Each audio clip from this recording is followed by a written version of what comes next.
నమస్తే. నేను రత్నగిరి నుండి మాధవి దోర్లేకర్. శ్రీ అమ్మా భగవాన్ వారి దివ్య కృపతో నా జీవితంలో జరిగిన అద్భుతాలను ఎంతో కృతజ్ఞతతో మీ అందరితో పంచుకోవాలని ఉంది. కొన్ని సంవత్సరాల క్రితం నాకు పక్షవాతం వచ్చింది. అది నాకు, నా కుటుంబానికి చాలా క్లిష్టమైన మరియు బాధాకరమైన సమయము. కోలుకోవడం దాదాపు అసాధ్యంగా కనిపించింది. కానీ అచంచలమైన విశ్వాసంతో, సంపూర్ణ సమర్పణతో అమ్మా భగవాన్ వారిని హృదయపూర్వకంగా ప్రార్థించాను. వారి దివ్య కృపతో ఎలాంటి ఫిజియోథెరపీ లేకుండానే చాలా తక్కువ సమయంలోనే నేను అద్భుతంగా కోలుకున్నాను.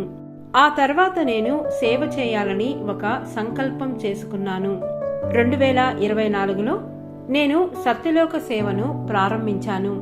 సహస్రనామ హోమం సమయంలో మరియు ఆ తర్వాత నా జీవితంలో గొప్ప అద్భుతాలు వ్యక్తమవడం ప్రారంభమయ్యాయి. మా జీవితంలో ఐశ్వర్యం సహజంగా ప్రవహించడం మొదలైంది.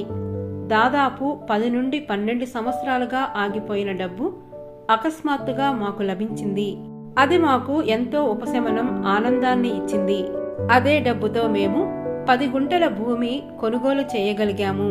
అలాగే నాకు రత్నగిరిలో ఒక 2 బెడ్రూముల ఫ్లాట్ కూడా లభించింది. నా కుమార్తె జీవితంలో కూడా ఎంతో అందమైన మార్పులు వచ్చాయి. ఆమె వివాహం ఆర్థికంగా స్థిరమైన మంచి స్థాయిలో ఉన్న ఒక వ్యక్తితో నిశ్చయమైంది. అది మా కుటుంబానికి ఎంతో ఆనందం, ప్రశాంతతను తీసుకొచ్చింది. ఆమెకు ఎయిర్ హోస్టెస్ గా ఒక మంచి కెరీర్ అవకాశం కూడా లభించింది. అలాగే ఆమె కాబోయే జీవిత భాగస్వామి కూడా ఎయిర్ ఇండియాలో పనిచేస్తున్నారు. ఇది మాకు ఒక పరిపూర్ణమైన దివ్య సమన్వయంలా అనిపించింది. ఇంకో అందమైన అద్భుతం కూడా జరిగింది.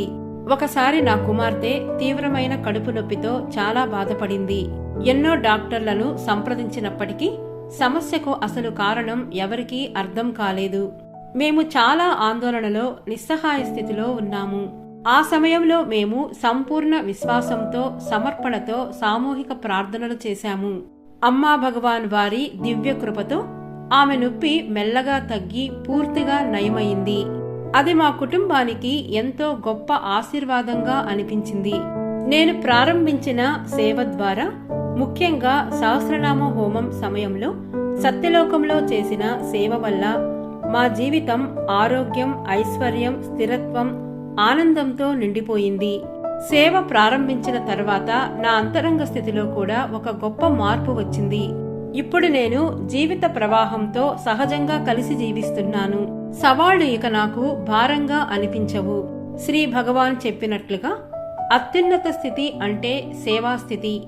ఈరోజు నేను ఆ సత్యాన్ని ప్రత్యక్షంగా అనుభవిస్తున్నాను. శ్రీ అమ్మా భగవాన్ వారి దివ్య పాద పద్మాల వద్ద నా హృదయపూర్వక కృతజ్ఞతలు సమర్పిస్తున్నాను. జై బోలో సేవా ప్రదాత శ్రీ అమ్మా భగవాన్ కీ జై.